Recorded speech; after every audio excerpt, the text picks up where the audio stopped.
പുതുവർഷമായി hi പുതുശോഭയെത്തി പാവനാത്മാവിനോടൊപ്പം പുതുതായി തുടങ്ങിടാം സർവം.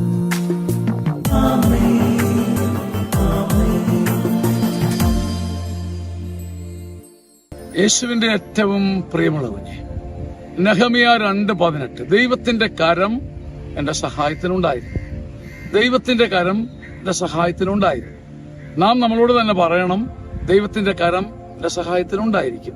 1000 കരങ്ങൾ മനുഷ്യൻ നീട്ടിയാലും 10,000 കരങ്ങൾ മനുഷ്യൻ നീട്ടിയാലും ദൈവത്തിന്റെ കരം സഹായത്തിന് ഇല്ലെങ്കിൽ ജീവിതം ശൂന്യമായി പോയി.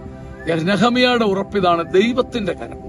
ആരുടെ കരമില്ലെങ്കിലും, ആരുടെ അനുഭാവപൂർണമായ പെരുമാറ്റമില്ലെങ്കിലും ദൈവത്തിന്റെ കരം, ദൈവത്തിന്റെ ശക്തമായ കരമാണ്, അതെന്റെ കൂടെ ഉണ്ട്. നെഹമ്യ 2:18 ദൈവത്തിന്റെ കരം എന്റെ കൂടെ ഉണ്ട് എന്ന് നെഹമ്യയെ പോലെ പറയാനും നടക്കാനും ഓടാനും കഷ്ടപ്പെടാനും കഴിയട്ടെ. അതൊരു അഭിഷേകമാണ്. ആമേൻ. ആമേൻ. ആമേൻ.